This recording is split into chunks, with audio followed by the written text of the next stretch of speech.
नमस्कार, स्वागत आहे माझ्या चॅनलमध्ये। आजची रेसिपी आपण पाहणार आहोत। सत्यनारायण पूजेसाठी प्रसादाचा शिरा अचूक प्रमाण घेऊन आज आपण बनवणार आहोत। हा शिरा दुसऱ्या दिवशी पण अतिशय मोहर राहतो, अजिबात कोरडा होत नाही।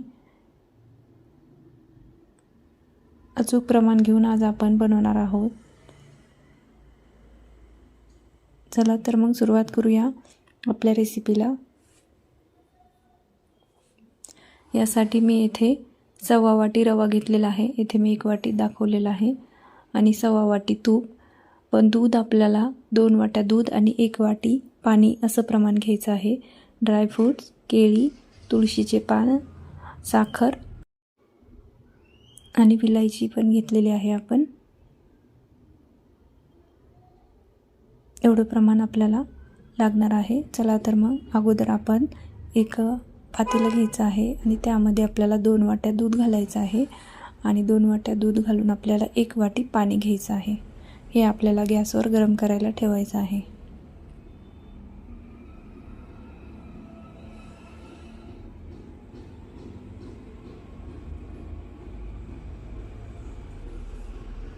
दोन वाट्या यामध्ये मी दूध घातलेलं आहे। आता 1 वाटी आपल्याला यामध्ये पाणी घालायचं आहे।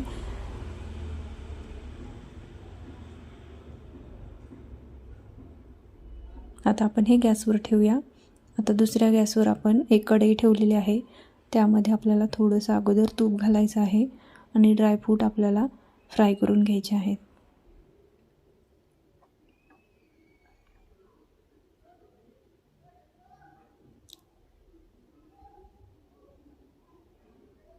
तुपामध्ये आपल्याला हे तळून घेऊया।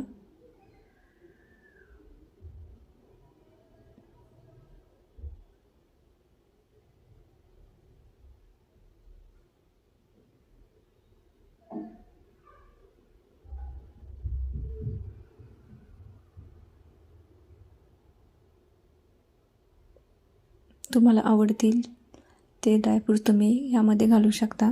आता यामध्ये मनुके घालणार आहे। ड्रायफ्रूट तळल्याच्या नंतर मग आपल्याला मनुके घालायचे आहे। मनुके तळायला जास्त वेळ लागत नाही। आता आपण हे काढून घेऊया। आता त्याच कढईमध्ये आपल्याला रवा भाजून घ्यायचा आहे।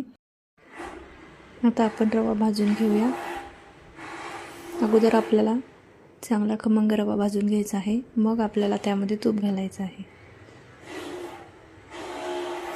आपण जर डायरेक्ट तूप घातलं अगोदर तर थोडासा रवा कच्चा राहतो, म्हणून अगोदर आपल्याला तूप घालायचं नाही। थोडासा भाजून घेऊया। जेव्हा खमंग वास येईल रव्याचा मगच आपण यामध्ये तूप घालणार आहोत।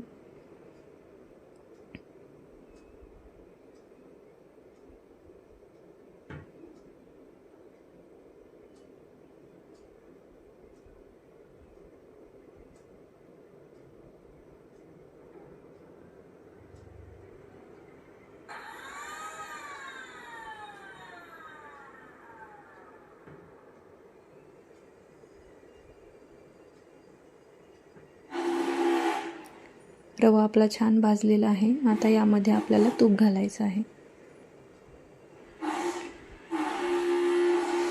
आपण जे 1/4 वाटी तूप घेतलं होतं ते आपण हळूहळू घालणार आहोत। आता मी येथे घातलेलं आहे।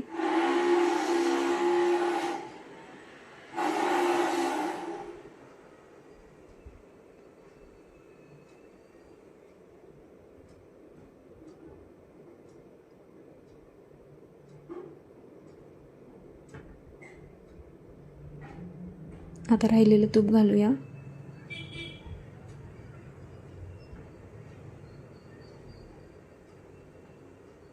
थोडं थोडं तूप घातलं म्हणजे आपला रवा छान भाजला जातो।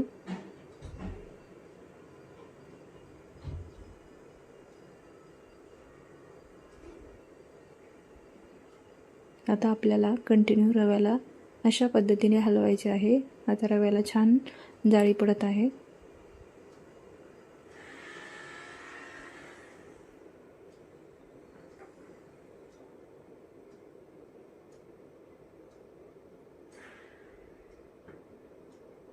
तुपामध्ये आपल्याला छान परतून घ्यायचं आहे। आता आपण अगोदर पण रवा भाजून घेतला होता, त्यामुळे जास्त वेळ लागत नाही. बघू शकता खूप छान अशी जाळी पडत आहे आपल्या रव्याला. असाच रवा आपल्याला भाजायचा आहे.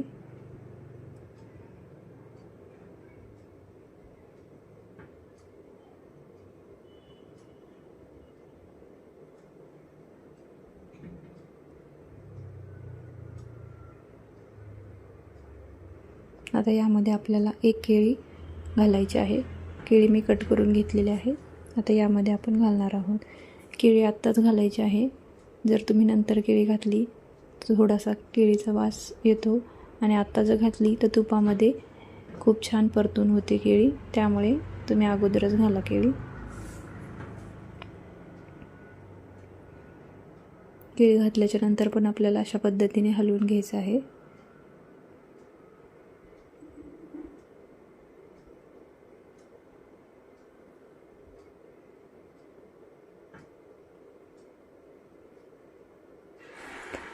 रवा आपला छान भाजलेला आहे. आता दूध आणि पाण्याचं मिश्रण आहे ते यामध्ये ओतायचं आहे. गरम गरम रवा आणि गरम गरम दूध अशा पद्धतीने आपल्याला त्यामध्ये घालायचं आहे. म्हणजे आपला शिरा खूप छान होतो.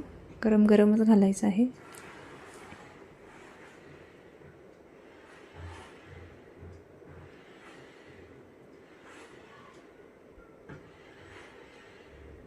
मिक्स करून घ्यायचं आहे. आता राहिलेलं पण आपण थोडं थोडं घालणार आहोत. लक्षात ठेवा, थंड दूध घालायचं नाही आपल्याला, गरम दूधच घालायचं आहे.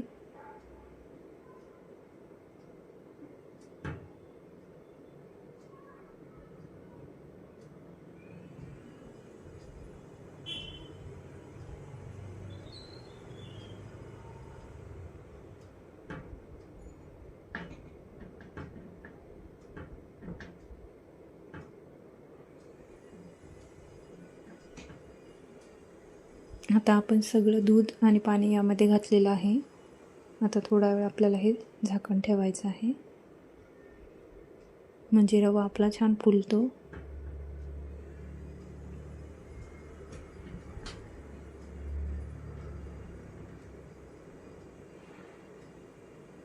आता काढून घेऊया.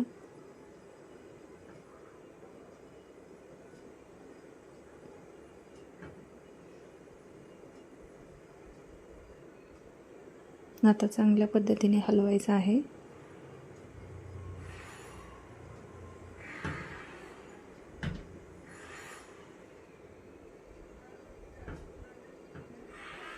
मिक्स करून घ्यायचं आहे. आता आपल्याला साखर घालायची आहे. आपण 1 वाटी आणि थोडासा वरती 1/2 वाटी रवा घेतला होता, तेवढीच मी इथे साखर घातलेली आहे.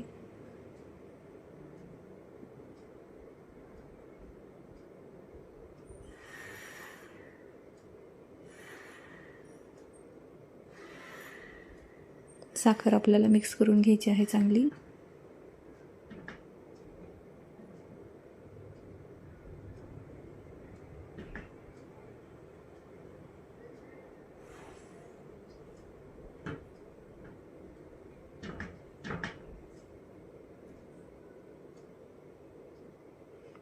आता विलायची घालणार आहोत.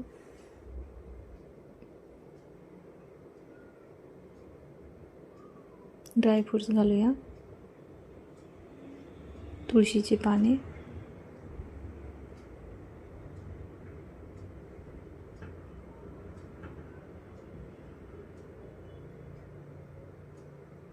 साईडनी बघू शकता तुम्ही कसं तूप आपल्या शिऱ्याला छान सुटलेलं आहे. असं तूप सुटलं म्हणजे आपला शिरा एकदम परफेक्ट झालेला आहे.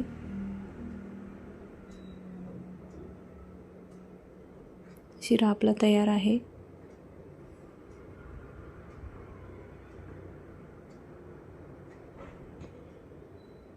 व्हिडिओ जर आवडला असेल तर व्हिडिओला लाईक करा आणि चॅनलला सबस्क्राईब करायला विसरू नका.